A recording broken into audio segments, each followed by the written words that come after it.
가지고 저는 다시 광야로라는 제목으로 함께 은혜를 나누고자 합니다. 어떤 사람이 광야 사막에서 길을 잃었어요.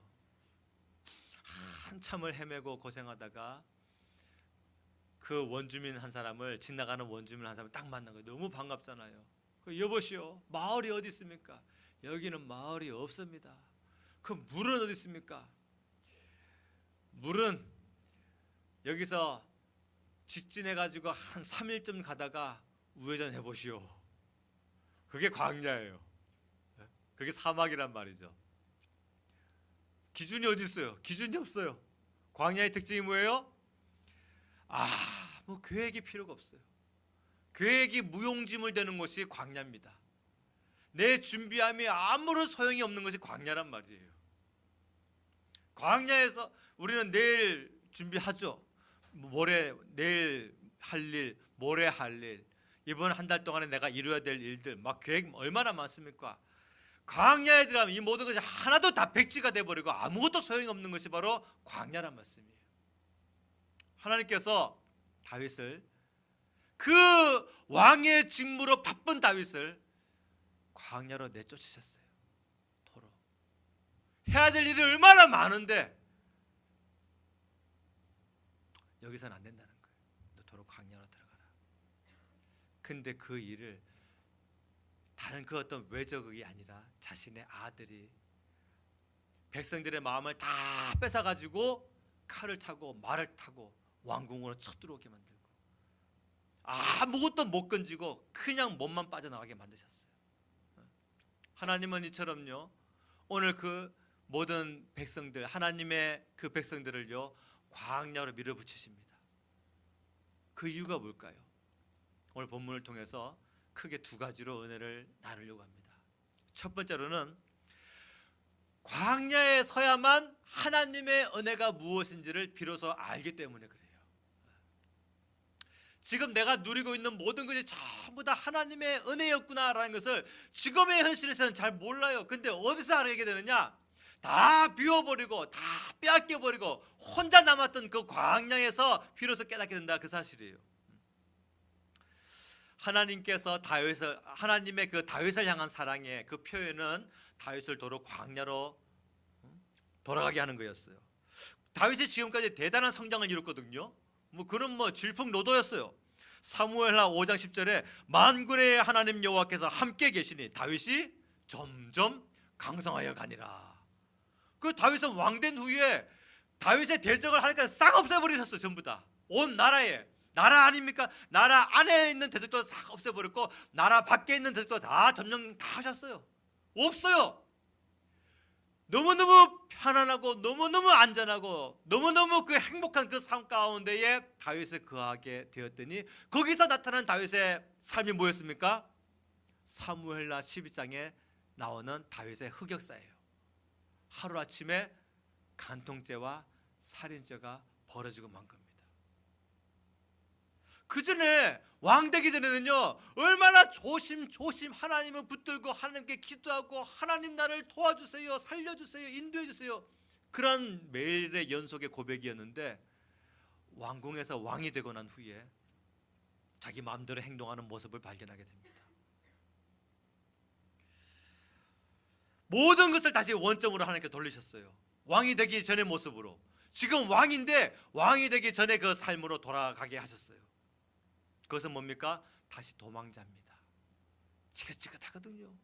그 사울의 10년 동안에 쫓김받는 생활 속에서 그 도망자로 살았던 생활 생각만 해도 돌아가고 싶지 않은 거예요. 지긋지긋합니다. 성도도 그래요. 우리도 과거의 내 삶을 생각하면 지긋지긋해가지고 그 생활로 다시는 돌아가고 싶지 않은 그런 환경들이 있어요. 근데 희한하게 우리가 그러한 환경으로 다시 돌아가게 만드는 일들이 있더란 말이에요. 총각 시절 때에, 아가씨 시절 때에, 나 혼자 살 때에 아무것도 없던, 아무 영광도 아무 기쁨도 없던, 근데 지금은 내가 튼튼한 집에서 내 사랑하는 자녀들과 내 사랑하는 식구들과 또 내 수입의 어떤 일정한 보장과 이러한 가운데 살다가 다시 그 옛날에 내가 완전히 홀로 있을 때 그 삶으로 희한하게 이혼한 것도 아닌데 자녀들이 떠나가고 죽은 것도 아닌데도 불구하고 나 혼자 다시 광야로 돌아가는 그런 일들이 우리에게 있더란 말이에요. 광야는 뭡니까? 내 계획이 아무 소용이 없는 것이, 내가 준비한 것이 아무것도 실행되지 못하는 것이 바로 광야입니다. 하나님께서 다윗을 도로 광야로 돌아보게 하셨는데 그것은 왕으로 가게 하는 것이 아니라 도로 도망자로 가게 하셨어요. 지긋지긋한 그 삶으로, 다시는 돌아가고 싶지 않은 그 삶으로. 우리는 반드시 믿음 있는 사람이 되어야 돼요. 왜냐하면 하나님께서 우리를 도로 광야로 돌려보냈을 때에 믿음 없으면요, 신앙을 포기하는 문제들이 발생합니다.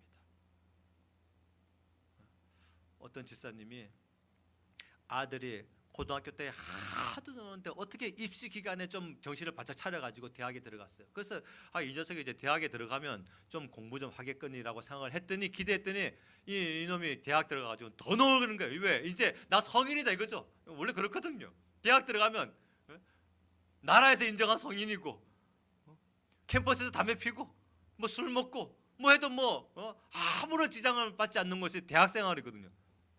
지가 닦겠다고 생각하는 것이 대학이거든요. 그래서 무너진 삶을 살길래 부모가 이래도 안 되고 저래도 타올로도 안 되고 해가지고 너 차 사줄게 해가지고 수용차를 하나 선물로 해줬어요. 그랬더니 그때 잠깐 또 부모님의 말을 듣습니다. 자녀가 그렇잖아요. 선물 공세 딱 내밀어주면은 자녀가 그 앞에 무릎을 딱 꿇거든요. 그 선물이 입맛 있다만 하면은 무릎 딱 꿇는단 말이에요. 그 수용차 받더니 그때부터 부모의 말을 들을까요? 우리 교회도 이 빈자리가 있으면 채워야 되듯이 차도 빈자리가 있으면 채워야 되잖아요. 그래야 마시잖아요. 옆에 있는 빈자리 여러분 다 채우시기 바랍니다. 수용차 빈자리를 채우는데 술 친구로 채우고 매일매일 여자친구로 채우고 음란하고 방탕하고 술 취하고 점점 더 무너진 삶을 삽니다. 그러다가 어느 날 음주운전해가지고 콱 봐가지고 그 현장에서 죽고 말았어요. 그랬더니 그 여자 집사님이 하나님을 원망하기 시작합니다. 하나님 왜 내 자녀를 키우지 않았, 내 자녀를 책임지지 않았습니까? 하나님 왜 내 제 자녀를 보호하지 않았습니까? 확 원망하더니 교회를 떠나버리고 말았어요. 무엇이 옳은 거예요? 자식을 주심도 하나님의 은혜잖아요. 아멘. 그것은 나의 영광을 위하여 아니면 우리 부모의 뜻을 주입시키기 위하여 자녀를 키우는 것이 아니라 그를 통하여 하나님께서 영광 받으시기 하기 위한 삶으로 그를 세워주는 것이 부모가 해야 될 사명 아니겠습니까? 주신 분이 하나님이시면 데려가시는 분도 하나님이신 거예요. 근데 자녀가 기도하겠다고 하는 거면은 다른 그 어떤 세상 일이 더 바쁠 때에 그 일을 막는 것이 희한하게도 부모예요. 자녀가 예배드리러 가겠다고 한다면, 헌금 드리겠다고 한다면은 지금 생활에 어려움을 대하여서 막 이 모양 저 모양을 되면서 하나님 앞에 자기를 드리는 것을 막는 것이 희한하게도 부모란 말입니다. 그러다가 자식이 떠나고 나면은 하나님을 원망하죠.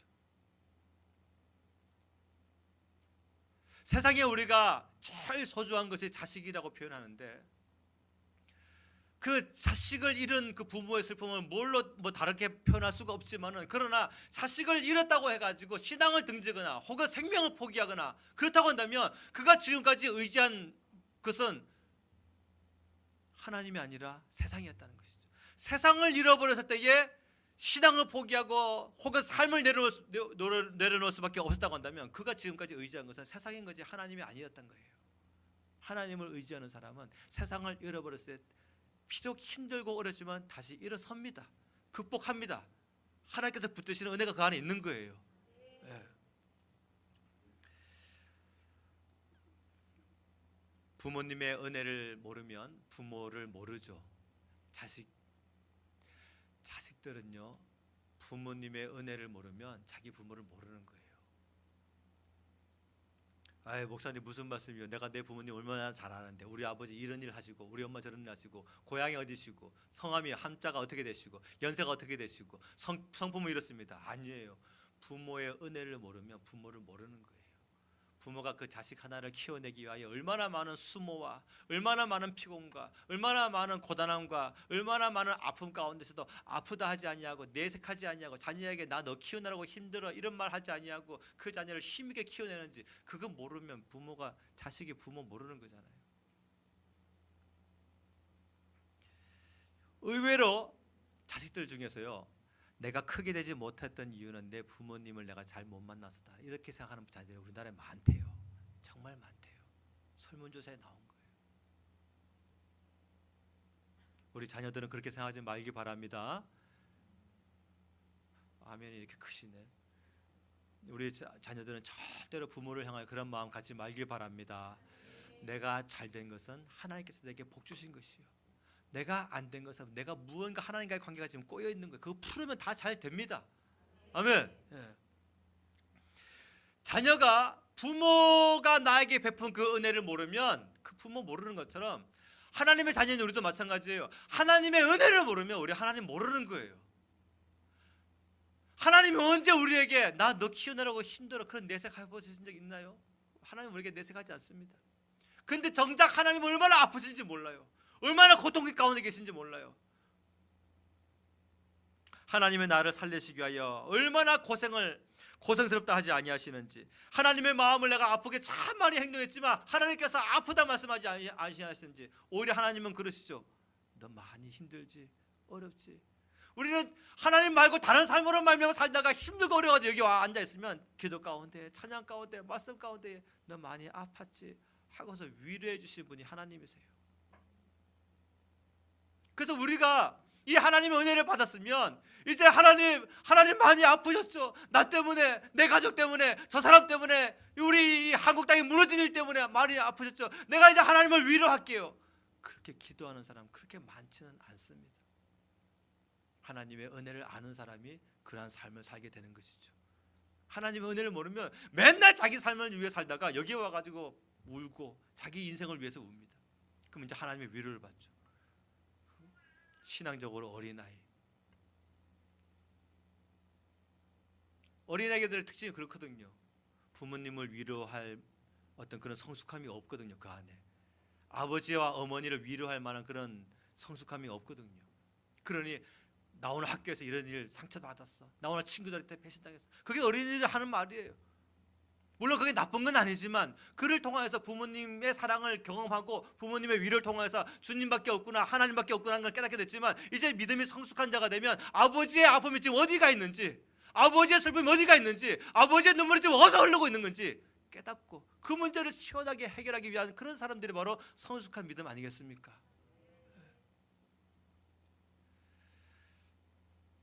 바리새인과 서기관들이 왜 예수님께 맨날 깨졌어요? 하나님을 몰라요. 그들만큼 하나님을 잘 아는 사람이 어디 있어요? 자, 말할 게 엄청 많거든요, 그들은. 근데 하나님의 은혜를 모르니 예수님께 맨날 깨졌어요. 화 있을진저 외식하는 바리새인과 서기관들이야, 독사의 자식들아. 하나님의 은혜를 아는 사람과 모르는 사람의 차이가 뭘까요? 더 달라가 아니라 늘 이렇게 더 많이 들으지 못해 죄송해요 주님. 그게 하나님의 은혜를 아는 사람의 특징이에요. 주님, 내가 내 시간을 봉사해야 되는데, 헌신해야 되는데, 전도해야 되는데 내가 시간을 이것밖에 들이지 못해 죄송해요. 주님, 내가 이번에 이 한 달 동안의 생활을 비교해 보니까 지금의 이 헌금을 이것보다 더 드려야 되는데 이렇게 드리지 못해 죄송해요. 주님, 내 안에 있는 사랑을 내 남편에게, 내 아내에게, 내 자녀에게 이렇게 주다 보니까 주님을 향한 사랑의 고백이 많이 감소됐어요. 더 드리지 못하여 죄송해요. 이게 바로 하나님의 은혜를 아는 사람들의 특징이거든요. 근데 하나님의 은혜를 모르는 사람은 맨날 달라고 합니다. 아직도 많이 필요하다 그래요. 은혜 있는 사람이 주방 봉사를 하는 것이고, 은혜 있는 사람이 교회를 돌아보는 것이고, 은혜 있는 사람이 예수님의 몸된 성전이라고 믿고 이 교회를 위하여 기쁨으로 헌신하는 거예요. 우리에게 꼭 필요한 것이 있다고 한다면 하나님께서 반드시 주실 줄로 믿습니다. 아멘. 꼭 그렇게 믿으시기 바랍니다. 지금 내 환경 가운데서 꼭 나에게 반드시 필요한 것이 있다고 한다면 하나님께서 우리에게 주실 거예요. 그 하나님께서 내게 주시는 그것을 내가 먼저 앞서가지고 내 마음으로 막 휘어잡고 내가 내 것으로 가지려고 하지 마세요. 다윗이 그거에다가 무너진 거예요. 다윗이 지금 왕궁에서 쫓겨나가면서 뭐 생각했을까요? 어느 날 나다슨 자가 자기에 찾아와가지고 찌렁찌렁 울리는 그 하나님의 말씀을 선포한 게 있어요. 사무엘하 12장 앞장으로 넘어가 보도록 합시다. 사무엘하 12장 8절 말씀. 8절 말씀 읽습니다. 시작. 내 주인의 집을 내게 주고 내 주인의 아내들을 내 품에 두고 이스라엘과 유다 족속을 내게 맡겼느니라. 만일 그것이 부족하였을 것 같으면 내가 내게 이것저것을 더 주었으리라. 아멘.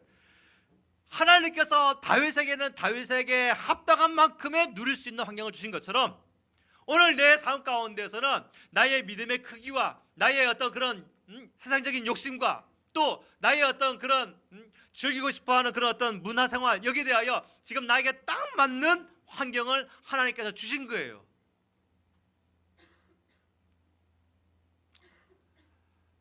아멘 하시기 바랍니다. 하나님 말씀에 만일 너에게 지금 부족한 것 있으면 내가 이것저것을 더 주었을 거야. 근데 너 왜 그렇게 했니? 왜 그렇게 내가 허락하지 아니한 일을 이뤘니? 그게 바로 사무엘하 11장에 나오는 간통죄와 살인죄거든요. 하루아침에 그냥 그 모든 일들이 그냥 기계처럼 다 돌아가 버리고 말한 거예요. 우리에게 꼭 필요한 것이 있으면 하나님께서 우리에게 주실 것입니다. 아멘. 지금 나에게 재정이 좀 붓고 있습니까? 그것은 내가 하나님께 영광 돌리는 생활에 필요하기 위하여 하나님께서 내게 붙이주신 재성인 것입니다. 지금 나에게 사람이 좀 붙고 있습니까? 그것은 내 영광이 아니라 하나님의 영광 돌리는 그 생활에 필요해서 사람을 지금 내게 붙여주신 것입니다. 지금 내게서 재정이 떨어져 나가고 있습니까? 그것은 재정 없이 살 수 있는 능력을 길러라고 하나님께서 내게 주신 은혜인 거예요. 지금 내게서 사람이 떨어져 나가고 있다고, 지금 내게서 건강이 떨어져 나가고 있다고 한다면 내가 사람을 의지하지 않냐고 건강을 의지하고 만군의 여호와 하나님을 의지하여 살아갈 수 있는 그 힘을 내게 주시기 위하여 나에게 영역인 그 영역을 더 길르기 위하여 하나님께서 내게 주신 은혜의 기간이란 사실입니다. 지금까지 모든 것이 다 하나님의 은혜였어요. 다윗은 참 배신당하고 외면당하고 그리고 고통당하는 삶을 많이 살았잖아요. 그러다가 최고의 위치에 올랐다 생각한 순간 간통죄와 자기에게 충성을 맹세한 우리아 장군을 그냥 생명의 그 어떤 그런 긍휼함이 없어 그냥 한 번에 그냥 죽여버리는 그런 살인죄를 저지르고 말았습니다. 하나님을 섬기는 자로서 도무지 상상할 수도 없는 범죄가 자기의 삶 가운데 나타난 거예요. 다윗은 회개합니다. 통곡합니다. 그런데 하나님께서 다윗을 도로 광야로 내보내셨어요. 우리의 기도의 응답이 자 여러분 내가 원하는 대로 이루어지지 않는다는 거 아세요? 예를 들면 하나님 거룩하게 살고 싶습니다. 우리 이 기도하죠. 주님 내가 거룩하게 살고 싶어요. 우리가 이 기도하잖아요. 그게 하나님의 편에서는 어떻게 들리는지 아세요? 주여 내가 지금 하나님 외에 다른 것을 살아가는 것을 주님의 능력으로 제거해 주세요. 내 힘으로는 제거할 수가 없습니다. 그렇게 들리는 거예요.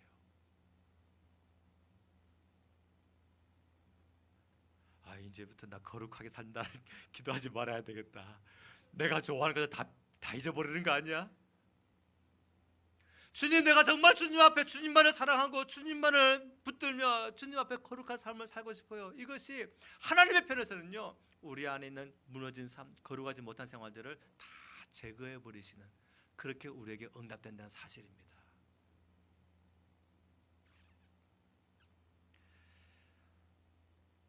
그렇게 되기 위하여 다윗이 가야 할 곳이 있어요.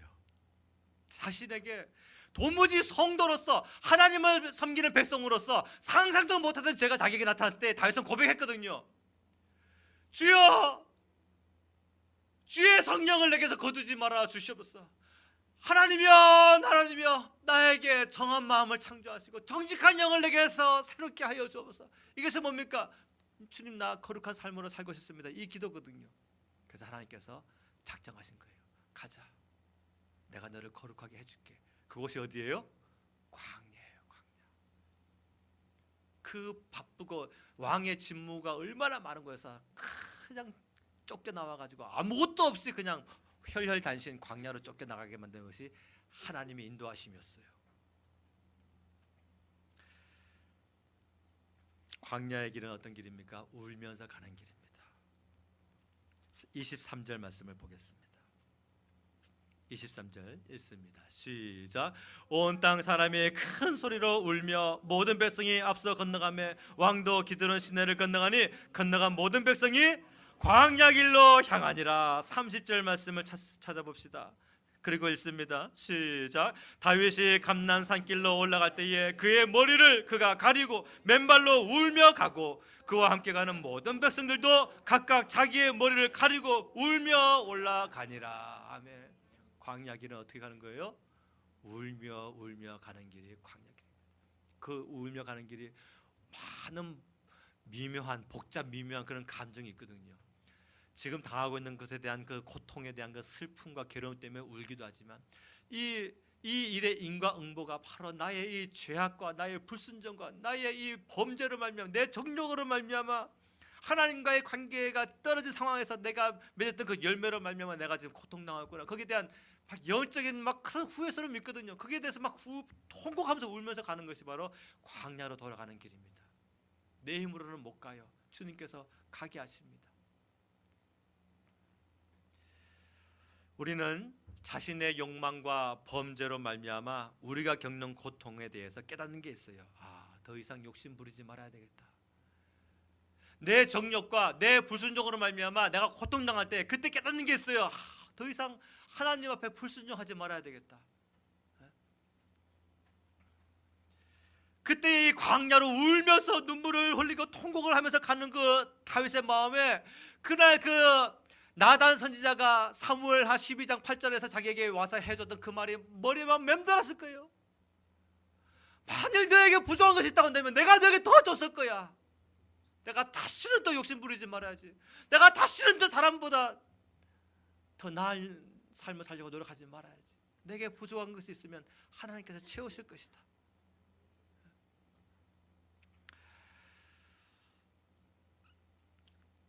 모든 것이 다 하나님의 은혜임을 잊지 마시기를 주의 이름으로 축원합니다. 우리 잠깐 찬양을 한 곡 하고 말씀을 또 듣도록 하겠습니다. 우리 광야를 지나며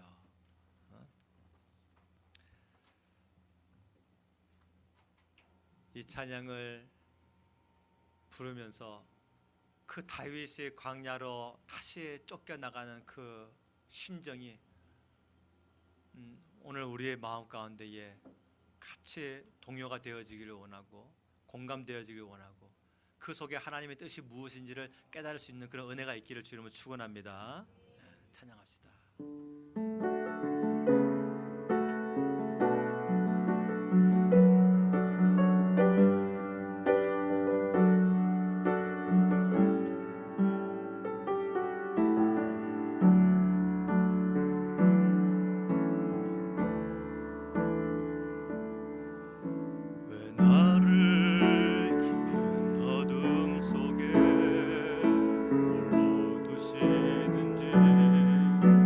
어둠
떠나게 하는 곳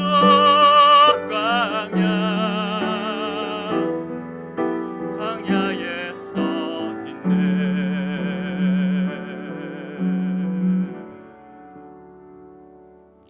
내 자아가 산산이 깨지고 높아지려 했던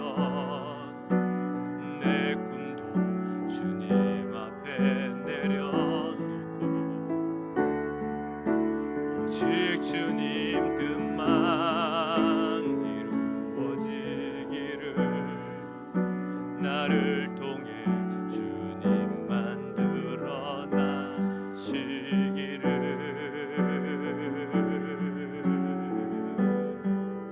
광야를 지나며.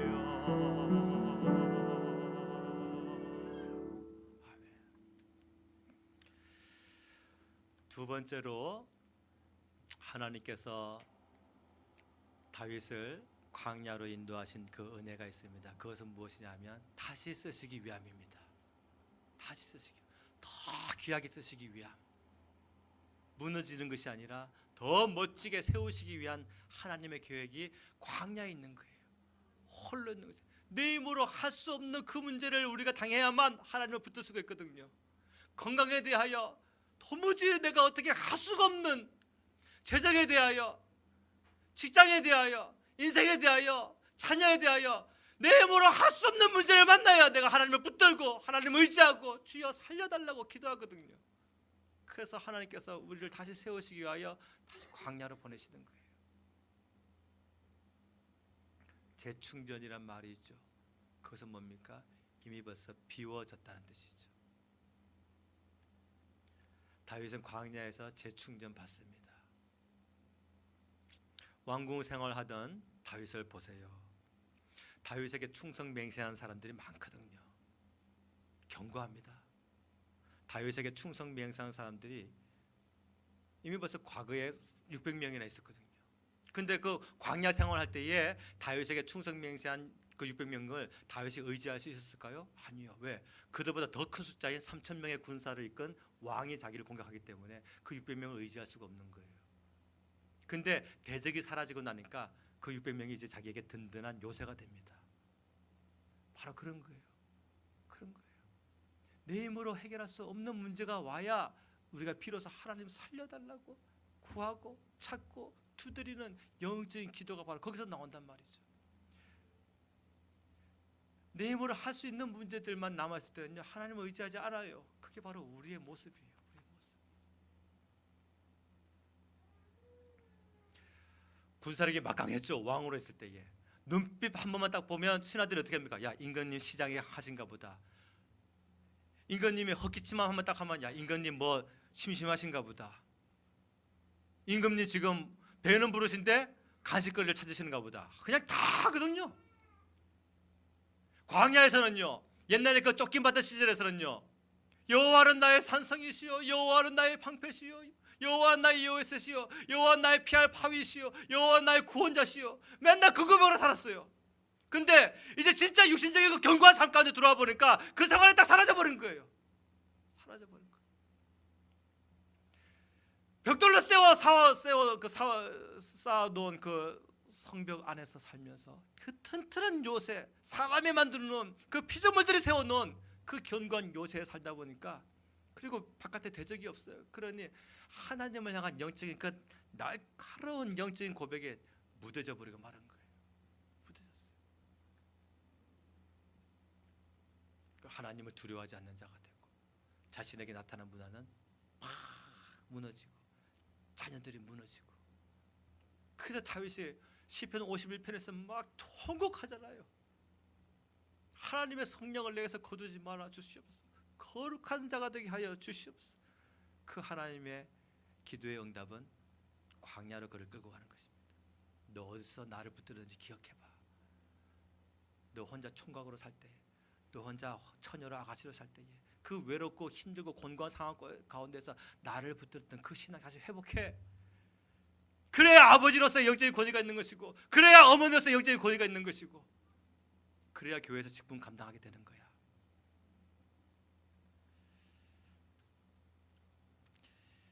다윗은 왕궁 생활하면서 막강한 부와 막강한 경제력과 막강한 군사력 가운데 있었습니다. 그랬더니 하나님을 향한 영적인 고백이 점점 무뎌지고 말았습니다. 그런데 참 놀라운 게 있어요. 그 옛날에 그 광야에서 만났던 하나님을 잠깐 잊어버리고 살았다가 하나님이 광야로 그를 인도하시니까 금세 그 청년 시절에 뜨거웠던 신앙생활을 다시 금세 회복을 합니다. 그게 바로 다윗의 위대함이었어요. 오늘 본문의 25절 말씀을 보도록 합시다. 25절 읽습니다. 시작. 왕이 사독에게 이르되 보라, 하나님의 궤를 성읍으로 도로 메어 가라. 만일 내가 여호와 앞에서 은혜를 입으면 도로 나를 인도하사 내게 그 궤와 그 계신대를 보이시리라. 아멘. 자, 보세요. 다윗이 왕이 빠져나왔으니까, 왕이 왕국에서 빠져나왔으니까 제사장들이 하는 말이, 임금님 같이 갑시다. 우리에게는 임금님 외에는 없습니다 해가지고 하나님의 법궤를 메고 온 거예요. 따라온 거예요. 그랬더니 다윗이 그래 오케이 가자 하지 않았어요. 법궤 도로 집어넣어 하나님의 성소 안에 들어 넣어놔. 다윗은 하나님의 임재의 영광의 상징이라고 하는 그 법궤를 자기를 위한, 자기의 육신을 위한 안전으로 사용하지 않았어요. 엘리 제사장의 두 아들과 너무너무 다르죠. 그들은 전쟁터에 나갈 때에 법궤를 메고 나갑니다. 그런데 하나님의 은혜가 그 속에 없죠. 법궤를 이용하기를, 사용하기를 자기를 위하여 법궤를 사용합니다. 그런데 다윗은 뭐예요? 하나님의 은혜를 구합니다. 만일 하나님께서 나에게 은혜를 베푸시면 그 법궤가 지성소에 있을 때에 그것을 도로 갖다 놓다 한날지라도 하나님께서 나를 인도하셔가지고 그 지성소에서 다시 하나님을 경배하게 하지 않겠느냐. 만일 하나님께서 내게 은혜를 베푸지 아니하시면 내가 이 광야에서 죽으리라. 생명을 다시 금세 주님께 맡깁니다. 그게 바로 다윗이었어요. 광야에서 10년 동안 그렇게 살아왔어요. 다윗이 생명을 주님께 맡기는 삶을 살았단 말이에요.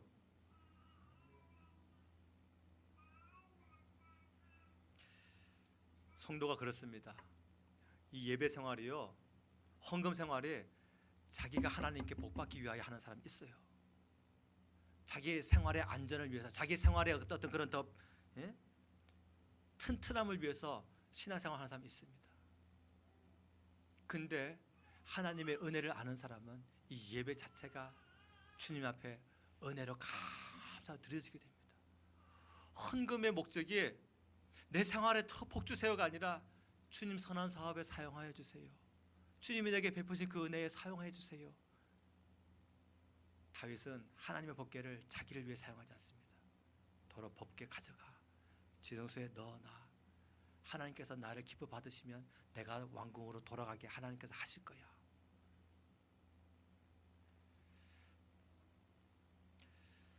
다윗에게는 광야가 꼭 필요했어요. 광야에서 하나님을 만날 수 있었기 때문인 것입니다.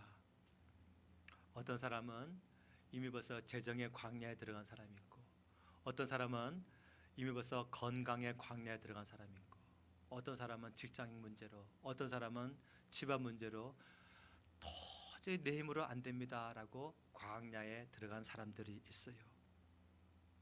예수님 믿고 난 후에 광야에 들어간 사람 셀 수 없이 많습니다. 아니, 예수님 제대로 믿은 사람 치고 광야 생활을 해보지 아니한 사람은 아무도 없을 정도예요.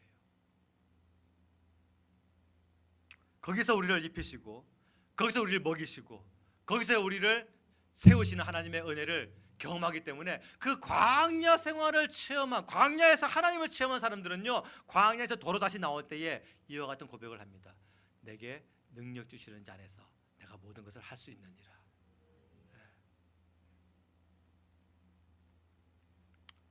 그걸 도시 문화에서는 발견 못합니다. 다시 말하면 내 생활의 견고함 가운데서는 발견 못해요.